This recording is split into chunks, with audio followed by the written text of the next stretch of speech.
සුබ දවසක් යාළුවනේ. මේක මගේ තුන්වෙනි වීඩියෝ එක. අද මම කතා කරන්න යන්නේ ශක්තියක් පදාර්ථයක් බවට පත් කිරීමත්, පදාර්ථයක් ශක්තියක් බවට පත් කිරීමත් කියන સિદ્ધාන්තය ගැන. ඉතින් මේක මම කලින් කතා කරපු වීඩියෝස් දෙකට සම්බන්ධයක් තියෙනවා. මේ ගැන කතා කරද්දී අපිට මතක් වෙන සමීකරණයක් තියෙනවා. ඒ තමයි E = mc වර්ගය කියන සමීකරණය. මේ සමීකරණය ප්‍රසිද්ධ වෙලා තියෙන්නේ අයින්ස්ටයින්ස් ඉක්වේෂන් කියලා.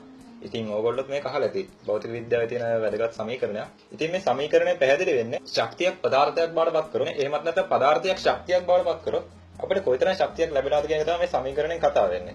ඉතින් මේ සමීකරණ E කියන්නේ එනර්ජි. එහෙමත් නැත්නම් ශක්තිය. සමාන වෙනවා mc වර්ගයට. m කියන්නේ mass, ඒකේ ස්කන්ධය. c වර්ගය. ඒ කියන්නේ ආලෝකයේ වේගයේ වර්ගය. මෙහාට තමයි ආලෝකයේ වේගය. ඉතින් අපි හිතමුකෝ කිලෝග්‍රෑම් එකක යුරේනියම් ස්කන්ධයක් අපි ශක්තියක් බවට පරිවර්තනය කරා කියලා. එතකොට අපිට පුළුවන් වෙනවා ගිගාවොට් 25000ක ශක්තියකින් ශක්තියක් ලබා ගන්න. ඒ කියන්නේ හිතා ගන්න බැරි ප්‍රමාණයක්. ගිගාවොට් 25000ක ශක්තියක් කියන්නේ වොට් 100ක බල්බයක් අවුරුදු මිලියන බිලියන ගණනක් උනත් පත්තු කරලා තියන්න පුළුවන් ඒ ශක්තියෙන්. අර කුඩා කිලෝග්‍රෑම් එකක යුරේනියම් ස්කන්ධයකින්. ඉතින් මේ සමීකරණයට අදාළව අපි දැනගන්න ඕනේ තරුතුරු තව මොනවද තියෙන්නේ. යාළුවෝ අහලත් ඇති න්‍යෂ්ටික බෝම්බ කියන સિદ્ધාන්තය ගැන. න්‍යෂ්ටික බෝම්බ කියන්නේ මිනිසා විසින් අත්හදා බැලූ සාර්ථක පරීක්ෂණයක්. නමුත් ඒකේ ප්‍රතිඵල නම් අහිතකරයි. කෙසේ වෙතත් මේ න්‍යෂ්ටික බෝම්බ කියන સિદ્ધාන්තයට බලපාලා තියෙන මේ සමීකරණයෙන් පැහැදිලි ස්කන්ධයක් ශක්තියක් බවට පත් කිරීම. සාමාන්‍ය ජීවිතයේදී අපි මේක කරලා තියෙනවා.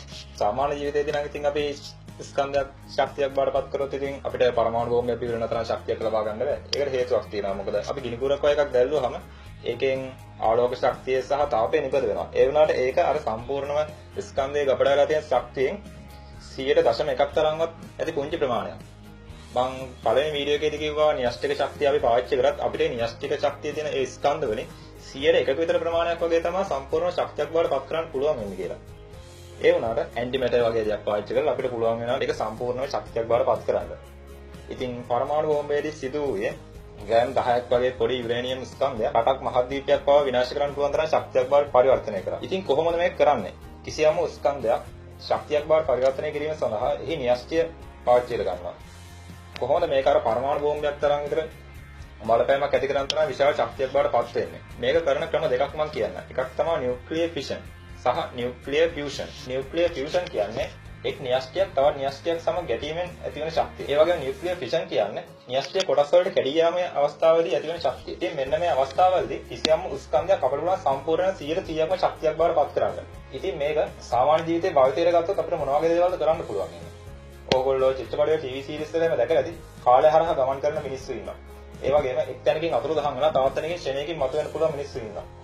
ඉතින් මේ දේවල් අපිට කරන්න පුළුවන් වෙනවා ඒ සිද්ධාන්තයේ සාමාන්‍ය ජීවිතයේදී අපි පාවිච්චිට ගත්තොත්. මම මුලින් කිව්වා වලට කිලෝග්‍රෑම් එකක යුරේනියම් ස්කන්ධයක් අපි සම්පූර්ණ ශක්තියක් බවට පත් කරොත් අපිට පුළුවන් වෙනවා ඒකෙන් ගිගාවොට් 25000ක ශක්තියක් ලබා ගන්න. ඒ ශක්තිය ඇති වෙනවා ලංකාවට වුණත් කරන්ට් එක දෙන්න විශාල දවස් ගානකට. එහෙම වෙන්නේ අර තියෙන කුඩා ස්කන්ධයේ 100%ක්ම සම්පූර්ණ ශක්තියක් බවට පත් වෙනවා. එතකොට කොහොමද අර චිත්‍රපටවල ඉන්නවා මිනිස්සු වගේ කාලය හරහා ගමන් කරන්නේ එක් තැනකින් අතුරුදහන් වෙනවා තවත් තැනකින් මතුවෙන්නේ ඒ දේවල් කොහොමද කරන්නේ? මම පළවෙනි වීඩියෝ එකේදී කිව්වා අපිට කාලය හරහා ගමන් කරන්න වෙනවා අපිට අඩුම ගානේ ආලෝකයේ වේගයවත් අල්ල ගන්නවා කියලා. හැබැයි ආලෝකයේ වේගෙන් කවදාවත් ස්කන්ධයකට ගමන් කරන්න බෑ.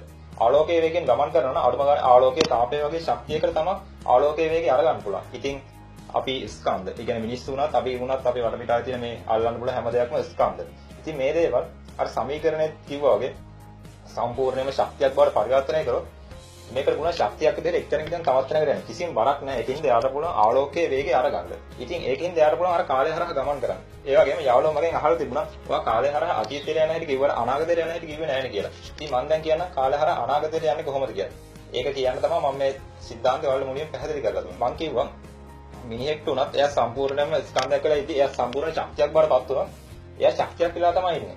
එයා ශක්තියක් වුණාට පස්සේ ඒ ශක්තිය වයසට යන්නේ නැහැ. කිසිම වෙනස් වීමකට භාජනය වෙන්නේ නැහැ. එයා අවුරුදු 20 දී සම්පූර්ණයෙන්ම ශක්තියක් බවට පරිවර්තනය වුණොත් එයා ඉතින් හර වයසට යamak සිදු වෙන්නේ නැහැ. මොකද ශක්තිය කියන එක වයසට යන්නේ නැහැ. ඉතින් එයා හැම ශක්තියක් බවට පරිවර්තනය වෙලා අවුරුදු 100ක් හිටියට පස්සේ ඊට පස්සේ ආය ස්කන්ධයක් බවට පරිවර්තනය වුණොත් එතකොට ඉන්නේ අර අවුරුදු 20 හිටපු පුද්ගලයාමයි. මොකද ඒ ශක්තිය කියන එක වයසට ගිහිල්ලා නැහැ. ඉතින් අන්න ඒ විදිහට තමයි කාලය හරහා අනාගතයට යනවා කියන સિદ્ધාන්තය මතුවෙන්නේ.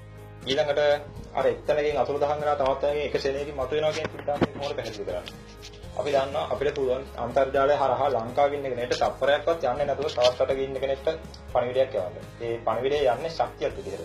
ඒ කියන්නේ විදුලි තරංගයක් විදිහට යන්නේ. එක්ක රේඩියෝ සිග්නල් එකක් නැත්නම් වයර් එකක් කරහා යන සිග්නල් එකක් නැත්නම් ෆයිබර් ඔප්ටික් එකක් කරහා යන ආලෝක තරංගයක් වෙන්න පුළුවන්. ඒ සේරම ශක්තිය.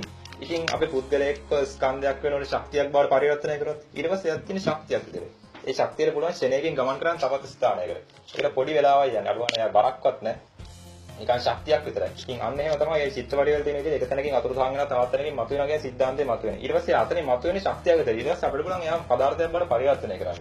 ඉතින් මේ ක්‍රමයේ යම් දිනක සැබෑ ජීවිතයට ගන්න පුළුවන් වුණොත් අපිට පුළුවන් වෙනවා චිත්ත වඩවල තියෙන වගේ කාලය හරහා ගමන් කරන වැඩ එක් තැනකින් අතුරුදහන් වෙනවා තවත් තැනකින් මතුවෙනවා කියන සිද්ධාන්තය කරන්න. ඉතින් යාළුවනේ අදට මගේ වීඩියෝ ඉවරයි. ඔයාලා ලයික් කරන්න, කමෙන්ට් කරන්න, ෂෙයා කරන්න. මට ලබා දුන්න සහයෝගයට ගොඩක් ස්තුතියි.